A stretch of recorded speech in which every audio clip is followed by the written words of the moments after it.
What is the difference in score playing a 300-yard shot off the tee versus a 200-yard shot off the tee? We're going to put that to the test and see if there's actually a difference when it comes to course management. I did see Golf Sidekick do this, and I thought I'd put it to the test, so let's get on it. The first hole, so taking a look here, we're going to hit the 200-yard shot first, got a 6-iron. Hit it about 200 yards, that gives us 182 in, and if you take a look at the fairway, at 200 yards on the screen, it is pretty wide open. This circle is 20 yards to the right and left, so you have about 40-ish yards of fairway to work with. We got that with the 200-yard club. Now when I get to the driver and I'm hitting it about 300 yards, now all of a sudden it does look a little wide, but you are flirting with bunkers on the left, and if you miss hit it, bunkers on the right, and you're left with maybe an awkward shot in. So let's see what happens here. A nice and smooth hit with the 6-iron.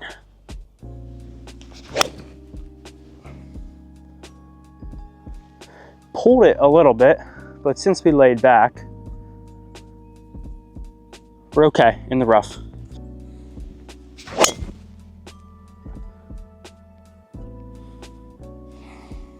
Sit. Provisional in case that one's gone.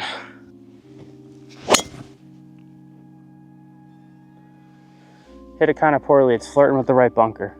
Okay, in play. So we have 165 yards left to the pin. I hooked the crap out of that 6-iron, but luckily since I laid back, I avoided all the trouble. I even avoided the trees, so that's good. We are in the rough. I'm just gonna hit something to the front edge of the green, about 155 out of here. Looks good, sit. Oh yeah. First ball with the driver was actually out of play. So I missed my dispersion pattern. It got a lot larger as you hit it longer. And that is out of play. So I hit my provisional. This is where we ended up. Absolutely smoked it. Have 65 yards to the pin. Just trying to get this thing on there and minimize the damage. So you can tell I'm left with kind of an awkward stance off a downhill lie, going to an elevated green. So facing those challenges, see what I can do. Kind of nipped it. Sit. Came off hot. It's because of that downhill lie. See if we're on the green. How about that shot from the left side of the rough? We'll get to that in a second. So we ended up on the green. We are putting for bogey because we hit 3 off the tee, and this has to go in.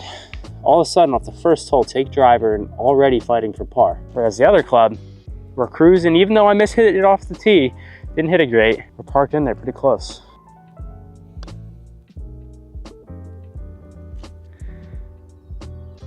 Didn't really turn that much.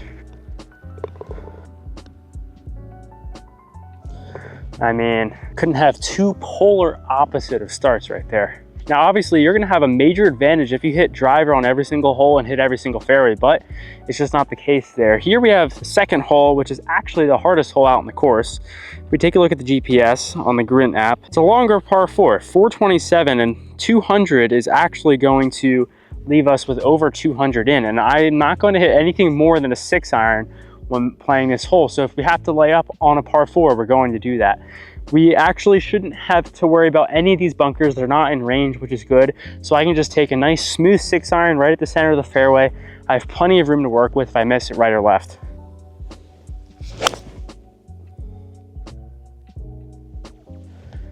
Kind of skied it a little bit, but I know it's not going to reach the bunker.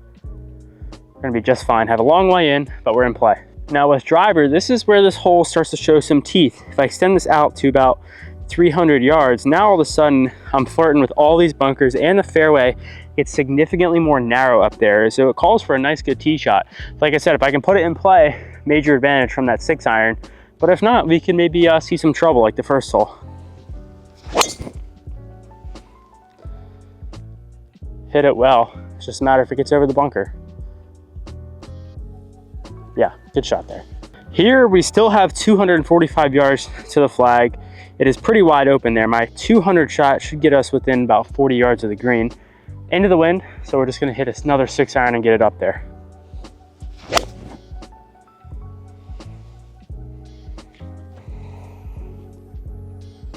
Shot.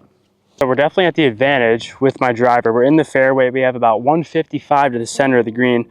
Plenty of space up there. Just a bunker on the right hand side we want to avoid. Let's just hit something just right of the flag, and if it turns over, that's great. We're gonna go a little 9-iron here into the wind.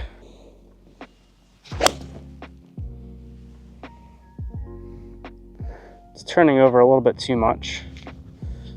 It's fine, just left of the green. Short of the green, 54 yards to the pin. Drive something in low.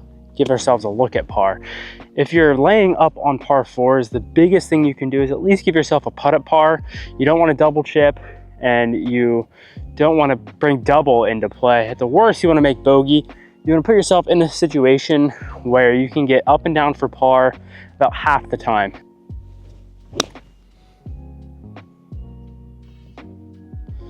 And that's a pretty good shot right there. So we actually pulled that iron shot pretty good, but we did catch a piece of the green and it rolled barely off. So we are putting here for birdie with our driver ball.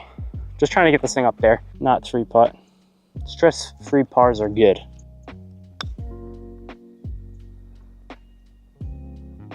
Climb. Yeah, it's really well done from there. That's all we could ask for.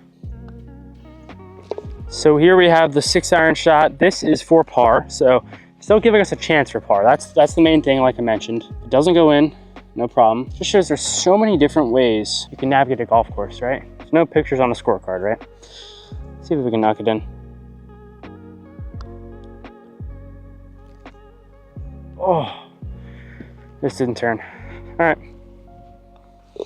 This will be interesting. We have a par 5 here, pretty short, 515 yards with a good driver shot. I should be able to get there, but as you can see, a ton of water down the right-hand side. We're gonna hit 6-iron first, little 200-yard shot, and then 200 will put us in the range to lay up to a nice distance and come on in. There's plenty of room right or left, even if I really mishit this 6-iron. So we're just gonna make a nice swing, put this out there.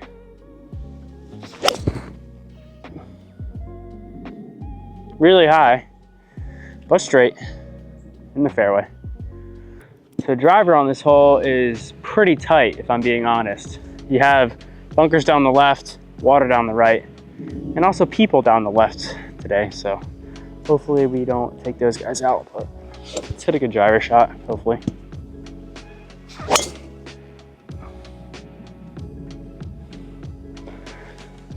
That is no good. So we are in a position here where we want to hit a good layup shot. Let's see what we got. We have 326 total. This bunker on the right comes into play at 199. So I'm gonna take just a 7-iron, hit something up there.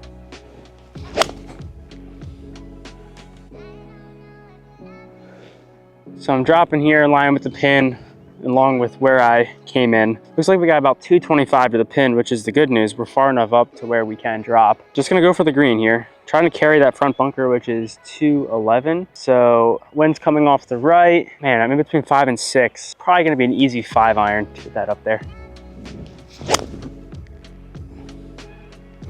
Turn a little bit. All right. Oh boy. Again, the trick when you're not hitting it well is to just keep it in play and avoid double.